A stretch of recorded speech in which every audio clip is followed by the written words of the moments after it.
Hi, this is Micheline Pitt, and you're watching Vanity Girl TV.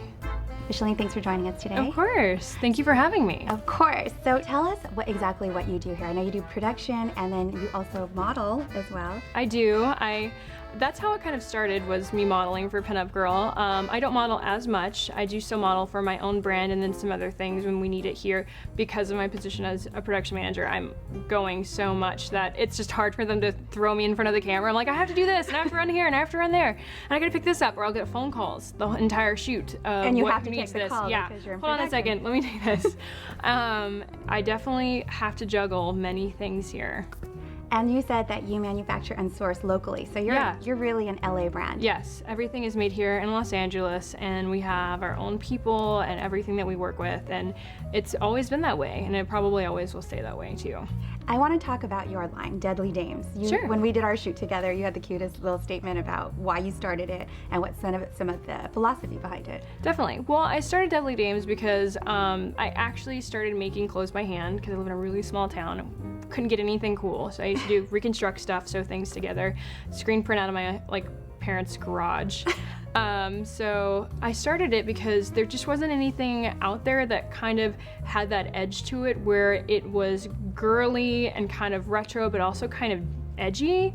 I like a little bit rock and roll. I'd say that my first line was inspired by 1950s Barbie and John Waters' Cry Baby. It's just, bad girl or sexy. It's always that, I don't really make conservative stuff. If your boobs aren't out, it's not Deadly Dames. So you have a really interesting philosophy, and I think it's so rare for LA. You said you actually want to be bigger. Yes, I do. And it shocked me to death. No, and I love I that. do. I actually got us to carry something that we're going to be launching on the site soon. It's actually hip pads and butt pads for girls that are straight up and down, built more like a boy, because the idea of a pinup is all about curves, no matter what size. If you're 3X, 4X, 2X, extra small, medium, large, it's all about embracing your shape and enhancing it. And a lot of girls have that shape. And then there's a lot of us who like that look and feel, but weren't gifted with childbearing hips or a butt. And let's talk about that shape and style. I know that you are getting ready to travel. Yes. What percentage of your business is international or overseas? Well, Pinup Girl's business we sell worldwide. I really don't think there's not a country we don't sell to or are in. A huge bit of our business is actually Australia. The whole pinup and retro movement just kind of exploded there recently and has spread over to New Zealand. Japan kind of already had its explosion of pinup for a while. So I think a big chunk of our wholesale is Australia. And yeah, we've been selling internationally for as long as I've been here, for the last going on 5 years. So we do a lot of business here in the US, we do a lot in Canada. And I think because we're online, we just are accessible to everybody. As far as makeup artistry, going from Atlanta to New York and then actually establishing a career, what advice would you give girls that are just hustling and getting their careers off the ground in that industry? Like any art field, one can either be born an artist or learn how to be an artist. And learning how to be an artist is much more difficult than someone that has a just born given trait to being artistic. So if you have one of those given traits of being an artist, I really encourage you just to do it by yourself. Don't pay money to go to a school. Get a job at a counter with a brand that you like and just work on real people. That's where you're gonna learn the most. And put yourself out there to assist people that you look up to and whose work is on a level that you want to be eventually, because that's how I got to go where I wanted to go and learn the things I learned. If you don't have an artist background, things are going to come much more difficult for you. So I really think in that case, in some regards, it is worth it for girls to pay to go to makeup school, because they're not going to know a lot of color theory and things, and just when you paint and draw naturally, it's like you're moving to different canvas. You have that steady hand and the idea of mixing colors and the palette and textures and highlight and contour. So I definitely think if they don't have that naturally, they should go to school. I know that you're a model, and you also spent some time on Top Model. Can you talk about that? Yes, I did. It was 6 years ago. I was really excited because I was like, yes, they're gonna give someone with tattoos a chance, because I never really had a pure interest in modeling. It kind of came to me. And then when I got there, I realized that like most reality TV shows, I was just there for a gimmick. I was there for ratings. They put me on all the commercials. They put me on the 2-hour special, all this stuff and all these interviews. And then the minute I got in front of Tyra Banks, it was like, rip you apart, tear you down. How dare you be here because of the way you look and your tattoos. Essentially, that's what it came down to. And you follow fashion, like yeah, you know designers.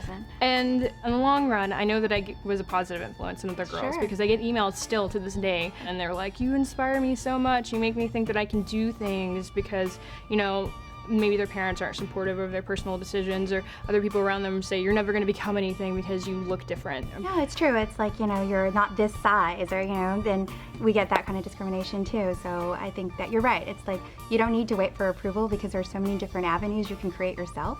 Yeah. And that's one thing I really love about you. Let's talk retro and rockabilly and pinup. I know there's so many different ways to label it. Can you Definitely. help us sort of explain to our viewers exactly what the differences are? I think with Pinup Girl Clothing.com especially, it's more about a style. It's not about a lifestyle. It's not about rockabilly. It's not about a subculture. It's about a new way of dressing. And it's a modernization of an idea from the 40s and 50s where women dressed as women. You know, they don't go around in juicy sweatsuits and like Croc shoes and Ugg boots, which is fine. That's your own, everybody's personal decision. I don't dress like this every day. I wear jeans and a t-shirt and sneakers too. But when you go out, it's about presenting yourself as a woman again and embracing your shape and your size and knowing that you're beautiful and sexy no matter what shape you are. So I think that's what it is to us. And as far as like the scene really growing, I think that's what it's to a lot of women because of shows like Mad Men and other things yes, becoming Mad big. Men. That must have been huge for your brand. I wouldn't say it was huge. I think it brought in more customers because they were seeking out dresses like that on the Like show who and then does found it? us. So, I mean, we definitely have some pieces that very much look like they belonged on that era and that show, which is great. We actually did a collection and shot it kind of in inspiration of Mad Men. We put one of our models in like a red-headed wig and had a blonde-haired model because we are big fans of the show as well. And I love the idea that it kind of like breathed fresh air into this idea and style again. But as far as like rockabilly and its subculture, a lot of them are very purists and they wear like real vintage and they stick strictly to that era. And then other ones have that kind of more hot rod, rock and roll kind of style. And, you know, luckily they've been really welcoming with pinup and retro kind of blowing up because it's gotten them more interest in their events and their bands and the things that they're into. But obviously you're gonna have those people that are like, I don't want anybody else joining my scene. You know, like You're a poser, you're fake. Yeah, I don't know. You know, in LA we just hate on everybody. It's like, you're a total poser. It's like, what?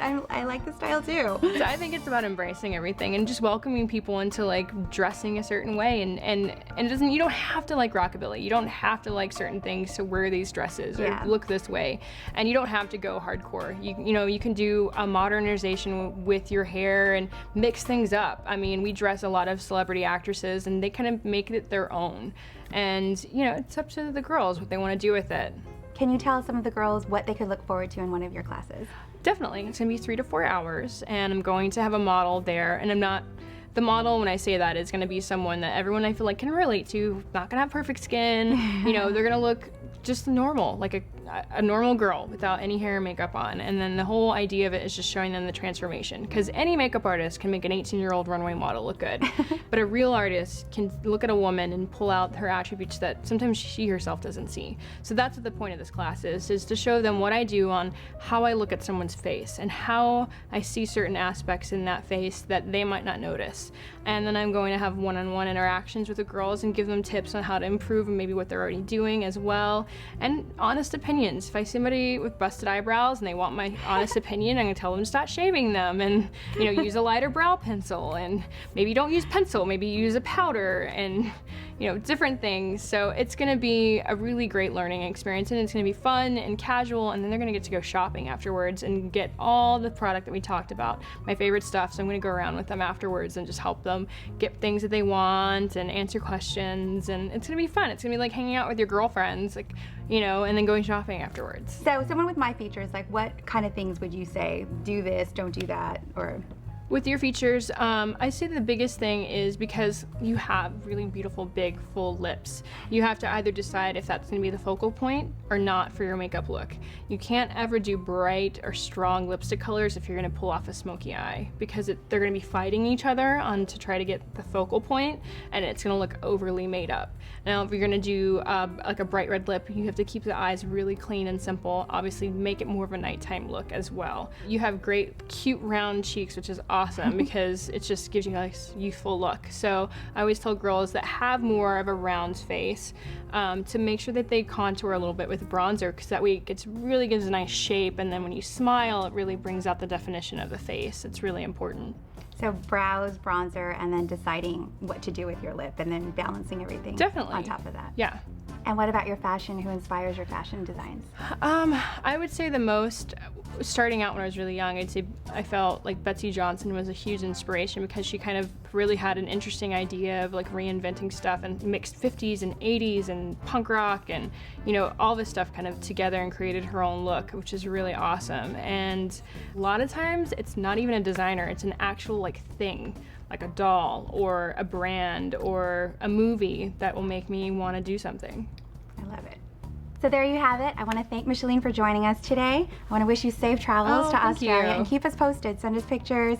Let us know about your makeup classes. Let us know about your travels. Definitely. Well, thank you so much for having me.